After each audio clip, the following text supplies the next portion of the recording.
ይሉት ደግሞ ምንድነው ልቤን ይላሉ። ከዛ ሆስፒታል ይሄዳሉ። ከዛ ሞቱ ተብሎ ሳጥን ውስጥ ገብቶ ይወጣሉ ማለት ነው። እንደምትመለከታቸው እሺ ትርፌ የማይተርፌ የሆነ አሰራር ኢዮብ ነው ይሄ። ፍቃዱ ተክለማርያም አለ። ሀጫሉ እንኳን በጥይት ነው። ደግሞ በጥይት አይደለም እሱ ወንድሙ ተናግሯል። ደም የለም ምን የለም ግን በቃ ሞቷል። ወይ አንቀውት ነው ወይ አፍነውት ነው። ወልደ ገብርኤል ነው ስሙ። ኃይለ ገብርኤል ወልደ ገብርኤል ነው። ኦርቶዶክስ ነው። ሐረርጌ ያውላ እስላም ተቀምጦ ለሀጫሉ ለቅሶ ድንኳን ጥለው ተቀምጠው ከዛ አምቦ ላይ የአምቦ ኪዳነ ምሕረት ካህናት መስቀል ይዘው ጽና ይዘው ሲመጡ ካፊራ ሀጫሉን ካፊራ ደም ተነስተው ድንኳናቸውን ጥለው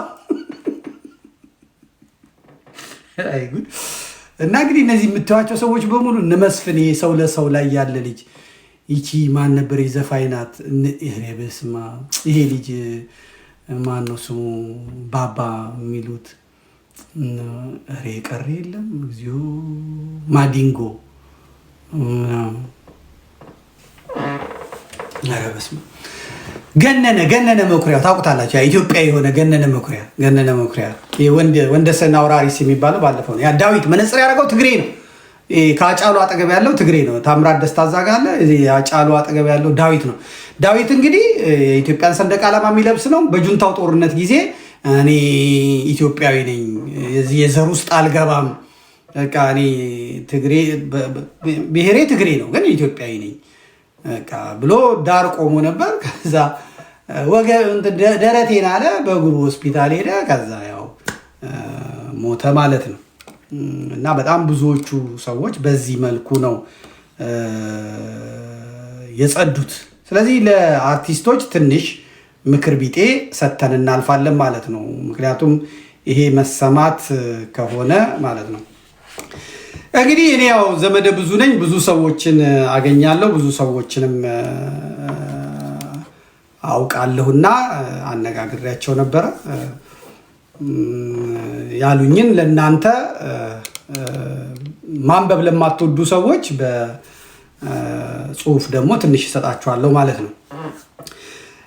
አርሰኒክ የተባለ በምግብ በመጠጥም ሲሰጥ ምንም ጣዕም የሌለው ሳታውቀው ወደ ሰውነትህ ገብቶ ቀስ እያለ ጊዜ ወራት ሰጥቶ ጉበትን እየበሳሳ ኩላሊትህን እያወደመ ልብህን እየወጋ ጨጓራህን እየበጣጠሰ አማቆ የሚገድል መርዝ አለ ነው የሚሉት የሕክምና ባለሙያ ጓደኞቼ ማለት ነው። እና ይህ መርዝ ሲበዛ እጅግ አደገኛ መርዝ ነው እና ሲያንስ ግን ያው ሲያንስ ወዲያው ከገደለ ልቤን ምናምን ብሎ ከሞተ በቃ ቶሎ እንዲገደል የሚፈለግ አካል ነው። ግን እየቆየ እያጠቆረ እየበሳሳ የሚሄድ ከሆነ ቀን ተቆርጦለት በዚህ አካባቢ ቢሞት ተብሎ ቀጠሮ የሚያዝለት ነው ማለት ነው።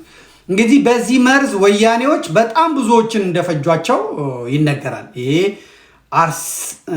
አርሲኒክ የሚባል መርዝ ነው አሉ። በጣም ከውሃ ጉድጓድ ዝቃጭ ከምንትስዬ የሚገኝ ነው አሉ። እንዴት ከዛ ውስጥ እንደሚገኝ አላውቅም። ሕክምና ሙያ ስለሌለኝ ይህንን የማውቀው ነገር የለም። ለምሳሌ የኦሮሚያ ክልል ፕሬዝዳንት የነበሩት አቶ አለማየሁ አቶምሳ ይባላሉ።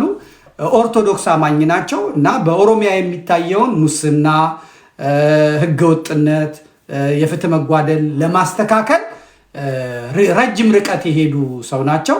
ስለዚህ አቶ አለማየሁ እቺን ወይ በምግባቸው ላይ በውሃቸው ላይ ተሰጣቸው። ከዛ ማቀው ሞቱ ይላል። እነዚህ የማናገራቸው ሰዎች ምንድን ነው የሚሉት? መርዙ የተሰራው አሁን ላይ የአማራ ነገድ ተወላጆችና ከነገድ ማለት ነው ከብሔር የአማራ ተወላጆችን ከሃይማኖት ደግሞ የኢትዮጵያ ኦርቶዶክስ ተዋሕዶ እምነት ተከታይ የሆኑትን በአጠቃላይ ከነገድ እስላምም ይሁን ክርስቲያን፣ አማራ፣ ከሃይማኖት ግን ኦሮሞም ቢሆን ትግሬም ቢሆን አማራም ቢሆን ጉራጌም ቢሆን ወላይታም ቢሆን እነዚህን ሰዎች ተወላጆች ለመፍጀት እስኪመስል ድረስ ነው ጥቅም ላይ ውሎ የሚታየው ነው የሚሉት። ጴንጤም ሁን እስላምም ሁን ግን አማራ ከሆንክ በተለይ ትግሬም ሁን ኦሮሞ ኦርቶዶክስ ከሆንክ በተለይ ኢትዮጵያዊ ማንነት የሚጎላ የሚደነቅ ከሆነ በተያዘልህ መርሃ ግብር መሰረት ቀንን ጠብቀህ ትወገዳለህ ነው የሚሉት። መርዙ መጠኑ የበዛ ከሆነ እንደ የአማራ ጋዜጠኛው ደምስ በለጠ ወይም በብዕር ስሙ ቬሮኒካ መላኩ እንደሚባለው ሰው ጠዋት ይሰጡሃል፣ ከዛ በኋላ ማታ ላይ ደም ተፍተህ ትወገዳለህ ማለት ነው። ወይም ደግሞ እንደ አበራዳሙ የአማራ ክልል ፖሊስ ኮሚሽነር የነበረው እሱ ሰላም ልጆች እንደምናችሁ ብሎ ገባ። ከዛ ሲወጣ ታመመ። ሆስፒታል እንኳን ሲሄድ ሰዎች እንዳይጠጉት ከተሰጠው በኋላ ከደከመ በኋላ ራሱ ፖሊሱ ነው እየገፋ ይዞ ሄደው ዞር በሉ ተባለ። በደንብ እስኪሞት ተጠብቆ እንግዲህ ይታያቸው አረፋ እየደፈቀ እያለ ያ ሰው እስኪሞት ተጠብቆ ነው የሚሞተው ማለት ነው። እንግዲህ ወያኔ እንግዲህ እንደዚህ ሕክምና ባለሙያዎች ናቸው የሚሉት ከዘፋኝ ከነሚሊጓስ ናቸው እስከ ጨረሽ ድረስ ስትፈጅ የኖረችው እንደዚሁ ነው ይባላል።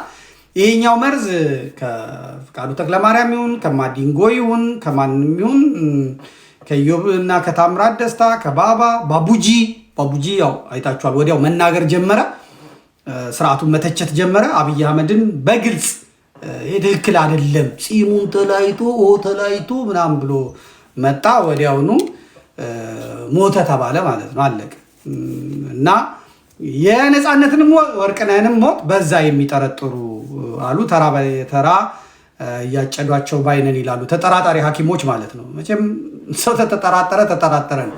እኔ ለሐኪሞቹ ጥያቄ አቅርቤላቸው ነበረ። ኧረ ተው ይሄ ነገር በእግዚአብሔር ስራ በፈጣሪ መግባት አይሆንም ወይ? ሰው በቀኑ ነው የሚሞተው፣ ቀኑ ሲደርስ ነው የሚሞተው፣ ታሞ ነው የሚሞተው ምናምን ብያቸው ነበረ። እነሱም ምን ላይ ሰጥተውኛል። እኛ በፈጣሪ ስራ አልገባንም ግን እንጠይቃለን ነው የሚሉት።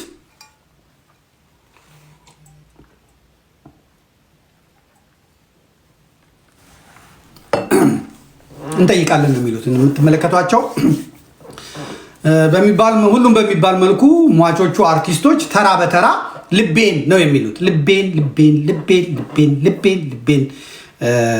ነው የሚሉት እና ልቤን እያሉ ነው ክልትው ብለው ድፍት ብለው የሚሞቱት ማለት ነው። እንደነገርኳችሁ ከአጫሉ ሁንዴሳ በስተቀር እና ያቺ እንትናም ያው የመኪና ግጭት ነው። ሀብተ ሚካኤል ደምሴ መኪና አጋጭተውት ነው የሚባለው። አለባቸው ተካም ያው የምታውቁት ነው፣ እንገደል ገብቶ ነው የሚባለው።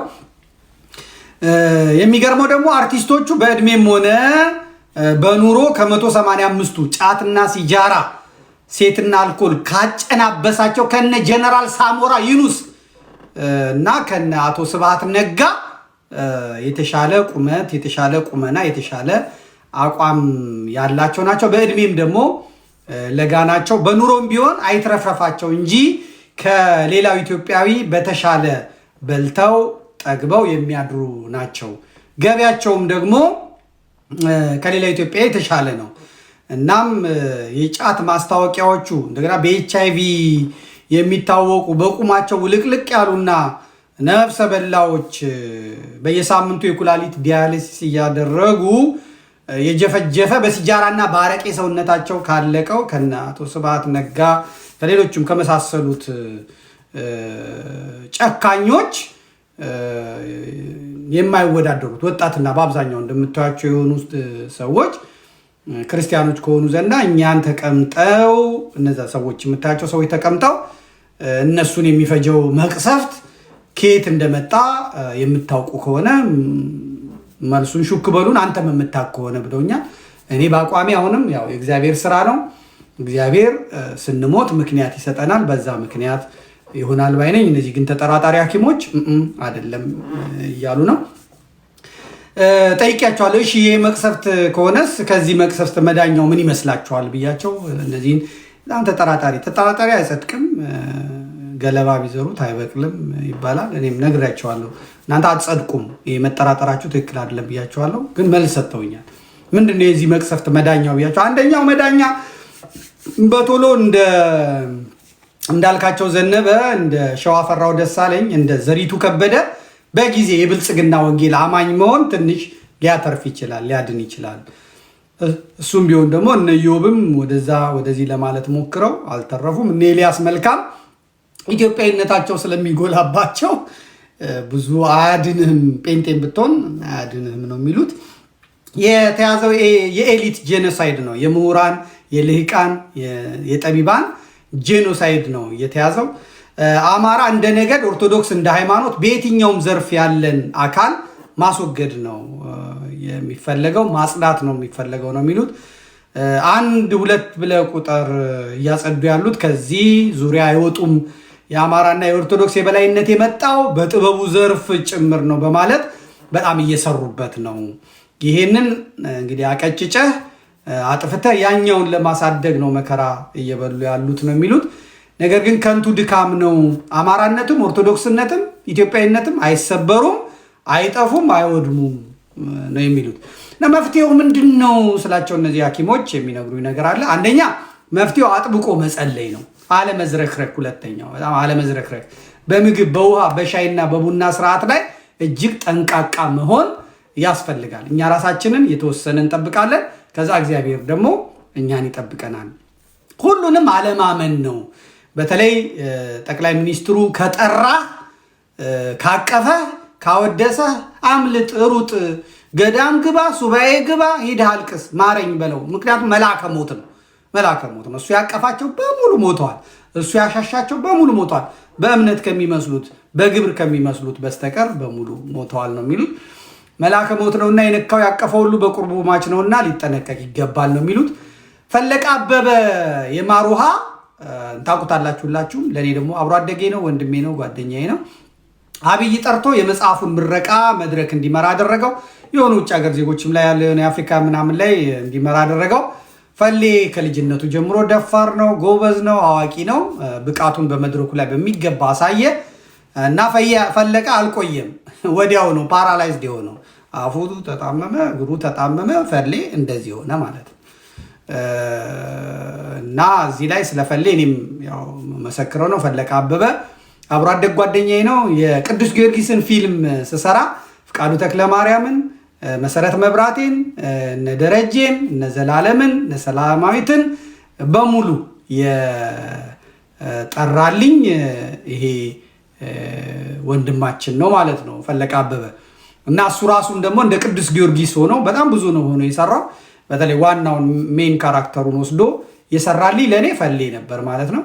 ታሞ ደግሞ የታከመው እዚሁ እኔ ያለሁበት በስደት ያለሁበት ሀገር ጀርመን መጥቶ ነው የታከመው። መጥቶም ደውሎልኝ ነበረ ብንገናኝ ብሎ ነበር። ያው እኔ ደግሞ አይ ግድ የለም ባለህበት እግዚአብሔር ሰላም ከአንተ ጋር ይሁን ብዬዋለሁ። እንግዲህ በሃይማኖትም በኑሮም አሁን ምን ላይ እንደሆነ ሃይማኖቱ ምን እንደሆነ አላውቅም። በፊት ግን ኦርቶዶክስ የቀጨኔ መድኃኔዓለም ልጅ እንደሆነ አውቃለሁ ማለት ነው። እና ፈሌ የምትሰማኝ ከሆነ እግዚአብሔር ይማርህ፣ አክባሪ ነኝ፣ ወንድሜ ነህ። እግዚአብሔር ጤንነትን ይመልስልህ፣ ወደ ስራህም ይመልስልህ። በእውነት የት ይደርሳል የምትባል ስለሆንክ ማለት ነው። እንግዲህ ነፃነት ወርቅነህም ዘንድሮ የአዲስ ዓመት መግቢያን ጉባ ህዳሴው ግድብ ካለበት ወስደው ሲያሳቅቁት ነበር። አብረን ያየነው ሁላችንም። ለብልጽግና ከፍተኛ ጥላቻ ያለው ህዝብ በዚያ ጉዳይ ላይ ነፃነት ላይ ፊቱን አዝሮም እንደነበር ቅድም ነግሬያቸዋለሁ። ሐኪሞቹ ናቸው የሚሉት ተወዳጅ፣ ተግባቢ፣ በዘር በሃይማኖት ያልታጠረ፣ ሁሉን አዝናንቶ ሁሉን አስቆ የኖረና ልጅ በግድ ጎትቶ መልአከ ሞቱ አብይ አህመድ እንደ ልጅ እየተፍነከነከ የክልል ፕሬዝዳንቶችን ሲያስተርባቸው ነፃነትም ከሚወደው ህዝቡ ሲነጥለው ነው የዋለው። ነፃነት ከዚያ ወዲያ ድባቴ ውስጥ ወደቀ። ለፍቅር ዋጋ የከፈለ ጠጪ ሰካራም ያልነበረው ነፃነት፣ ተወዳጁ ነፃነት እንደ ሌሎቹ ወጣት ታዳጊ የጥበብ ባለሙያዎቹ ጠዋት አመመኝ አለ፣ ልቤን ወጋኝ፣ ወዴን ወጋኝ አለ፣ ሐኪም ቤት ገባ ተባለ። ከዚያ በነ ጉርሻ ፔጅ ነው የሚታወጀው። እንደምታዩት በነ ጌጡ ተመስገን ቦቱ ታወጀ። እንደውም ጉርሻማ ቆይ ጠብቁን የሆነ ታዋቂ አርቲስት ሞቷል፣ አጣርተን እነግራቸዋለን፣ ትንሽ ጠብቁን ይላል፣ እንደ እያጓጓ ማለት ነው። ሰሞኑን ግን ሌላው ደግሞ ያው ቀኑን የሚያውቀው ሰው ሰሞኑን አንድ ታዋቂ አርቲስት ይሞታል ብሎ የለጠፈም ሰው አለ ማለት ነው። እዛው ኢትዮጵያ ውስጥ ካሉት ማለት ነው። ይሄ ሊታወቅ የሚችለው የመንፈስ ቅዱስ መገለጥ ምናምን ሳይሆን አርሰኒክ ይመስለኛል። እንግዲህ አርሰኒክ በጣም ከባድ ናት፣ በጣም ከባድ ናት አርሰኒክ። አሁንም መፍትሄው አጥብቆ ከመጸለይ ባሻገር ጠንቃቃ መሆን ነው። አርሰኒክ የተባለው ገዳይ መርዝ ወዲያው አይደፋህም።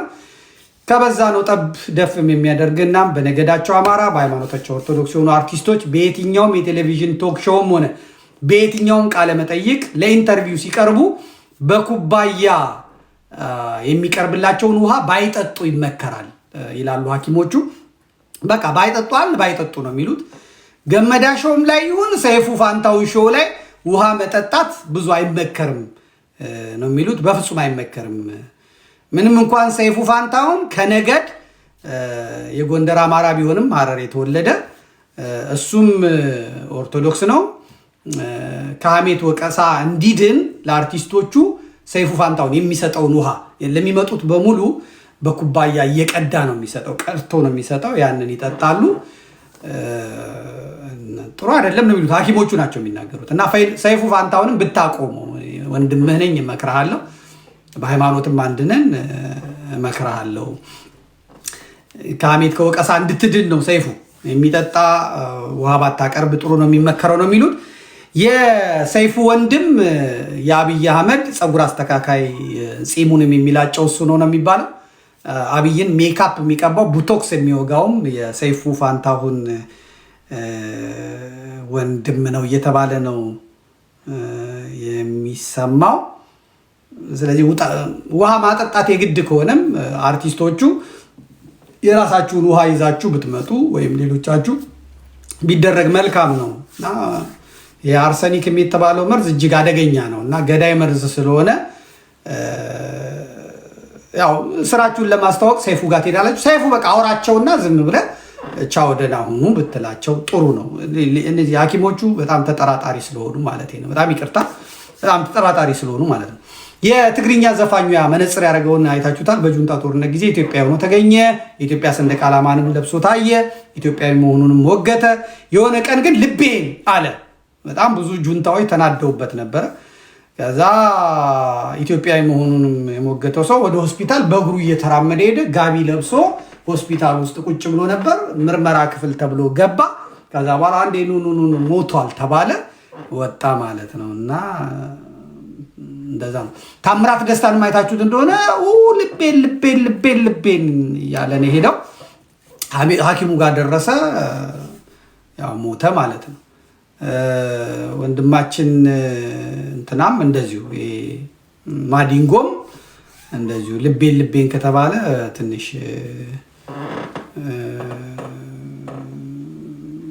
እንትን ነው እንግዲህ። ሀብተ ሚካኤል ደምሴ፣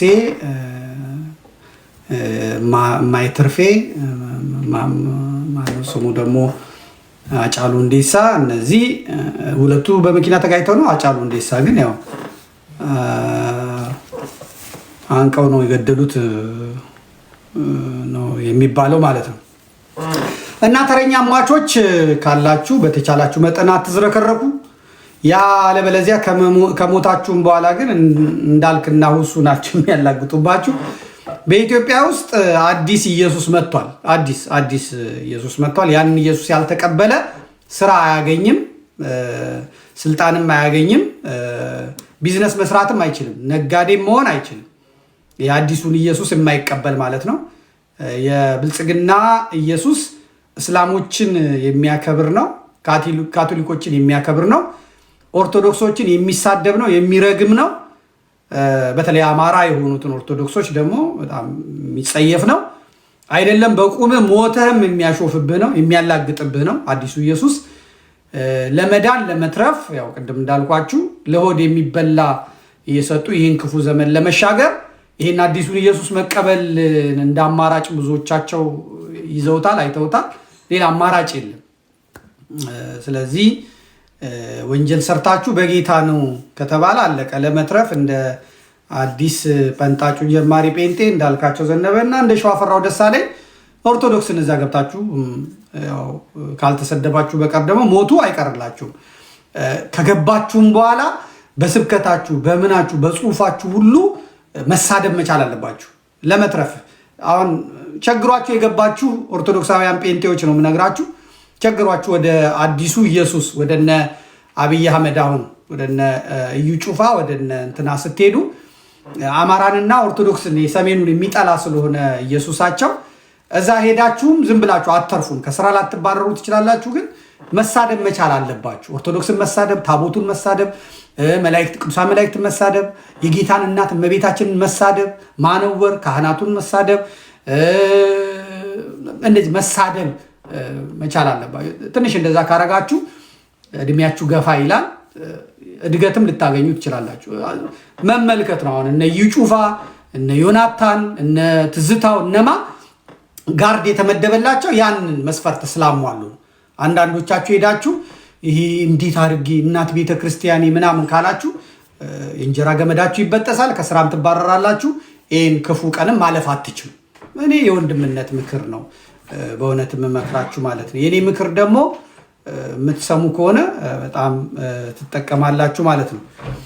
እንግዲህ ከአብይ በላይ ኮሜዲም በቲያትርም በድራማም በልጠህ የተገኘ ትግሬም ወያኔ ኦነግም ቂም የተያዘባችሁ አርቲስቶች ተራችሁ ሲደርስ ልቤን ትላላችሁ፣ ከዚያ ሞታችሁ ይታወጃል። በተለይ በጁንታው ጦርነት ወቅት ነሽጧችሁ፣ በጁንታው ጦርነቱ የእውነት መስሏችሁ አብይና ጌታቸው ረዳ የተጣሉ መስሏችሁ ነሽጧችሁ ሀገር ተጫውታችሁ አርቲስቶች ምኖች ኮሜዲያኖች በጁንታው ላይ ያሾፋችሁ ሰዎች ናርሲቲክ ነው ያላኝ ከባድ ነው እና ውጭ አትብሉ ለማለት ነው።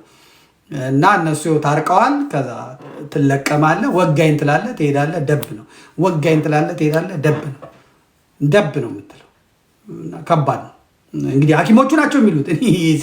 በእውነት ስለዚህ ሙያ ምንም የማውቀው ነገር የለም። ግን የእኔ ጓደኛ ሐኪሞች በጣም ተጠራጣሪ ናቸው። እኔ የሚጸድቁም አይመስለኝም። በእውነት አይጸድቁም አይደል?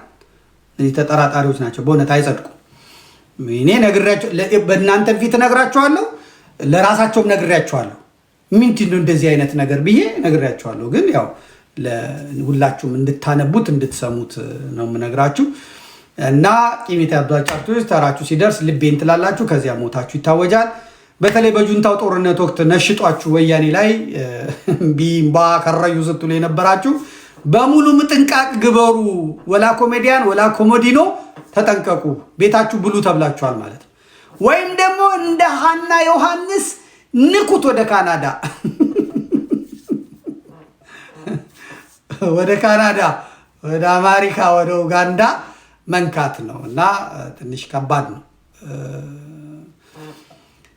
ይሄ ደግሞ በሀገር አቀፍ ደረጃ ነው የሚሉት እነዚህ ሐኪሞቹ በጣም የሚገርሙ ናቸው። በሰሜን ሸዋ ውስጥ የመጀመሪያ ደረጃ ትምህርት ቤቶች ገብተው የሚማሩ ልጆች ከመታጣታቸው የተነሳ ትምህርት ቤቶቹ ተዘግተዋል አንዳንዶቹ የሚባል ሰምቻለሁ። ምክንያቱም ወደ ሁለተኛ ክፍል ያለ ዞታ አራት ምናምን ብሎ የሚተካ የለም። ምክንያቱም በሙሉ መርፌ ተጠቅጥቆ አምክነውት እነ ዶክተር ቴዎድሮስ አዳኖም ወይ ግሩ እና በትምህርት ቤቶች ተዘግተዋል ሲባል ይሰማል። እንግዲህ እነዚህ ትምህርት ቤቶች የተዘጉት በፋኖ ጦርነት ምክንያት አይደለም። አማሮች እንዳይወልዱ ስላመከኗቸው ነው። እኔም ራሴ ባይን አይቼዋለሁ። ጎጃም አቡነ ዘርአብሩክ ገዳም ጸበል ከሚጸበሉት 95% መካከል ሴቶቹ ልጅ መውለድ ባለመቻላቸው እግዚአብሔርን በእንባ ደጅ የሚጠኑ ናቸው። ይገርማቸዋል። ደጅ የሚጠኑ ናቸው በእንባ ማለት ነው።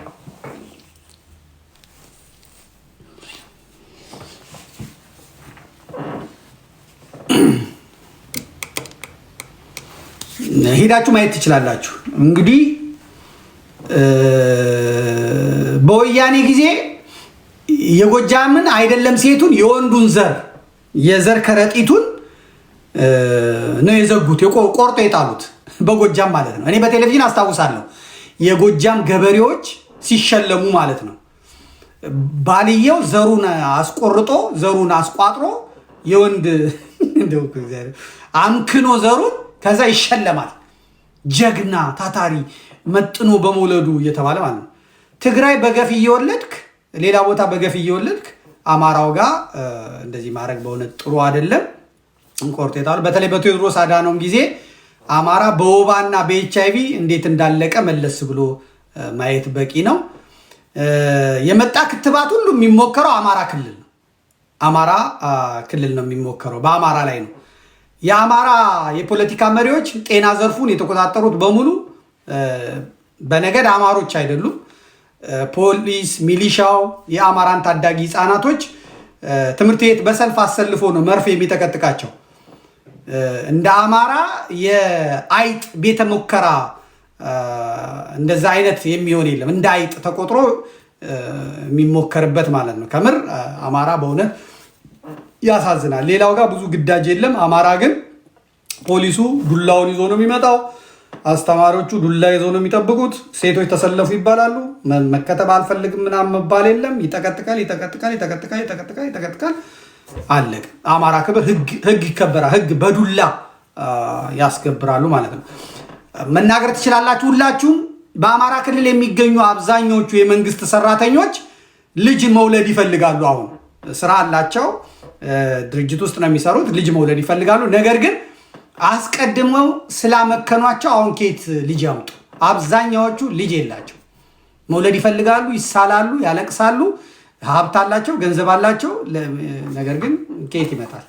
አስቀድሞ በመርፌ ማህፀኑ በግኖ ኬት መጥቶ ልጅ ያፍራ? አይደለም በኦርቶዶክስ ቤት፣ በጴንጤ ቤት አብዛኛው የአማራ ሴት የሚመሰመሰው ልጅ ለመውለድ። አይታችሁ እንደሆነ አብዛኛው የፓስተሮቹ ጉባኤ የሚያደምቁት የአማራ ሴቶች ናቸው። ሜካቸውን ተቀብተው ፀጉራቸውን እንትን አድርገው አንገታቸው ላይ አድርገው የሚሄዱት የአማራ ሰዎች ናቸው። የሚሄዱት ደግሞ ልጅ ለመውለድ ነው። ልጅ መውለድ ስላልቻሉ ፓስተሮቹም ይህን ስለሚያውቁ ነው በየስብከቶቻቸው ላይ እግዚአብሔር እንዲህ ይለኛል ይላል። ፓስተሩ ይነሳል። እግዚአብሔር እንደዚህ ይለኛል፣ የተዘጋው ማፀንሽን ከፈትኩት። አሜን ነው፣ አሜን ከፈትኩት ይላል። እንተዛ ሴቶች የአማራ ሴቶች አሜን አሜን አሜን ይላሉ። ድግምት፣ ደብተራ፣ ትብታብ እንዳትወልጂ የተዘራብሽን መተት ዛሬ በኢየሱስም ጣልኩት። ከሸፈ። እነዛ ዝንጥ ብለው እዛ በጉባኤው ላይ ያሉት ሴቶች አሜን አሜን የሚንጠራሩም አሉ። አሜን ምናምን ይላሉ። እነ መስፍኔ ደግሞ ስለሚያውቁ ይህንን ስለሚያውቁ ዛሬ ይህንን የኔን ስብከት በቴሌቪዥን የምትከታተሉ ሴቶች አረገዛችሁ። አሜን ነው፣ አሜን። የቤት ያሉትም ሰዎች አሜን አሜን አሜን፣ ኢየሱስ ሆይ ጌታ ሆይ አሜን ይላሉ። ባልየው እዚህ ተኝቶ እሱም አሜን ይላል። እንግዲህ ሲወልዱ አላየሁም። እንግዲህ ሊወልዱ ይችላሉ፣ አላውቅም። ግን በመርፌ የበገነ እንትን በአጭበርባሪ ፓስተር በፍጹም የሚሆነ እግዚአብሔር ልጅ ይሰጣል። ግን እንትን በኢየሱስም ዛሬ ፈረሰ ማፀንሽን እንትን ያለችው የዘጋው ኪኒን ነው፣ የዘጋው መርፌ ነው፣ የዘጋው ሲስተም ነው የዘጋው። እዚህ ፓስተሩ ቤት ገንዘብሽን ነው የምትከሰክሽው እንጂ ስለሆነ ደግሞ በቀደም የሰማሁት አለ፣ ያሳፍራል። እኔ የሰማሁት ነው። እኛው ቤት አካባቢ ነው አሉ፣ ደብረ ዘይት አካባቢ ያለ ሰው ነው አሉ። የማፀን ስፔሻሊስት ናቸው አሉ። ደግሞ የእኛ ቤት ጉድ ናቸው። እና ሴቶቹ ይሄዳሉ። አንደኛው ነው የሪል ስቴት ባለቤት ነው የዚህ ጉዳይ አጃካቢ። አንደኛው ለማ ይባላል፣ አንደኛው ምናምን እዚህ ይሄዳሉ አሉ ሴቶቹ። ከዛ የማፀን ስፔሻሊስት ናቸው፣ ልጅ መውለድ ያልቻሉ ሰዎች። እና ሰውየው ይቀመጣሉ። ከዛ በኋላ እንትን ይላሉ፣ ይሞክራሉ አሉ። መድኃኔዓለም ያለ እና ያው ይሞክራሉ፣ ይከፈታል ይላሉ። እንዴት እንደሚከፈት አላውቅም። እና አንዷን ጠይቂያት ነበር፣ እንዴት እንደዚህ ይሆናል ምናምን ብያት ነበረ። ከቤተሰብ ነው የሚሄደው ብላኛለች። አይ ወደ ውስጥ እኮ አይገባም እንዲሁ ይቅር ይበለኝ። እና በእንደዚህ አይነት ሁኔታም አይከፈትም።